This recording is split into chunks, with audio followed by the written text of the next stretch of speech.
Hello viewers, welcome to my channel. Hope you are well. So this video is going to be the second video on the topic Adonais written by P.B. Shelley. So in the last video we have completed the summary till stanza 21. So today we'll start from stanza 22. Here we can see that Adonais, that means the incarnation of kids, actually we can say, or the substitution of kids in this poem. Adonais is already dead and he is not going to be alive anymore. So here actually Shelley is personifying misery, and misery, that means agony, or we can say sadness, distress, whatever you can say. So this misery is actually asking Urania to cry. Why? No, to listen her sadness, her melancholy. Okay. So we can see misery as if she is asking Urania to lessen her distress by crying. And here we can also see that dreams, echoes and splendor, that is poetic splendor, is also personified here in this stanza. So now let us move to the next stanza. In stanza 23 we can see that splendor is also personified. We have already learned that. So here splendor is actually searching for Adonais, the resting place of Adonais. Actually we can say that splendor is nothing but the poetic splendor, or we can say the incarnation of Urania herself. Okay.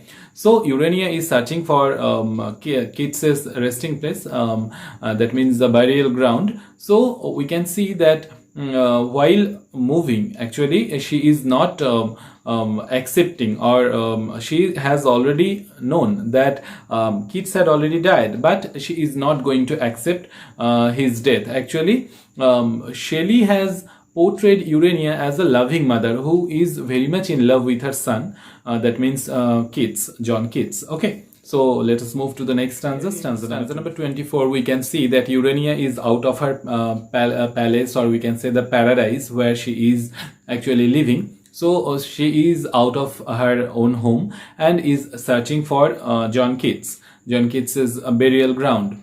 So whenever she is moving, actually she is flying, as we already know that she is a muse, or we can say one of the goddesses. So she is free to fly. So while she is actually flying, she can fly whatever place she wants to, but she cannot go through the human hearts. Actually here Shelley is attacking the human actually psychologies, or human heart, or we can say human characteristics, that human heart is so much hardened, or we can say toughened by the civilization, that the grief of the mother, that means the grief of Urania herself, cannot actually penetrate the hearts, the hardened heart of the humans. Okay, the human beings. In the next stanza, in stanza 25, we can see that Urania is visiting the death chamber, the chamber of death. Actually everywhere we can see that death is personified as he, that means as a masculine gender. Okay, but here Shelley is portraying death as her, that means as a lady. Okay, so while Urania is visiting death in her chamber, death is very much ashamed, very much we can say is blushing, that means she is very much embarrassed. Okay, so why embarrassed? No, because death is the person who actually snatches the life of John Keats. So while facing Urania, death is actually very much ashamed, very much embarrassed for her deeds. So while blushing, she actually vanished from that place. So after that, as a result, what happens? No, Keats actually gets back his life. So when actually we can say John Keats is rejuvenated, she becomes, that means Urania becomes very much happy. Her happiness had no limits, and she becomes a bit loud. So as a result, death reaches that place and again snatches the life of John Keats. So she becomes sorry again, melancholy. Stanza 26, we can see Urania is begging John Keats to stay a little bit more. Actually here Shelley is portraying the distress, the sadness, the agony of a mother who has lost her child. So we can see that Urania is so much in distress that she is asking John Keats's dead body so that it again gets rejuvenated.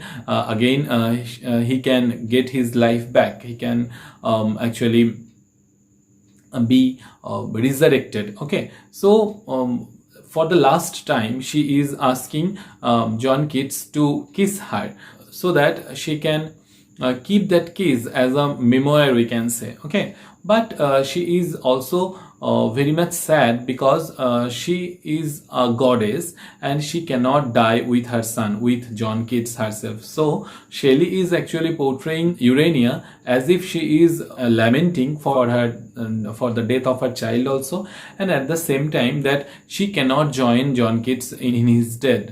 That is why also she is very much sad. Okay, so in the next stanza we can see that Urania is asking her son John Keats as Adonais why he had left the mundane place so soon. Actually, she is taking a hand against the critics who are compared with the dragons who are set free.